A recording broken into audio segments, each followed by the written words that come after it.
How to thread a Shindaiwa T242 Weedeater. The trimmer head that houses the string on the Shindaiwa T242 Weedeater is a sealed, rewound unit. Once the string is gone, you simply replace the head.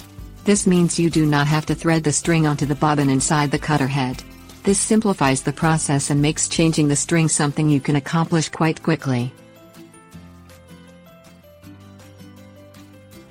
Things you'll need: Allen wrench, new trimmer head. Turn the trimmer over so you can see the bottom of the output shaft. This is where the trimmer head connects.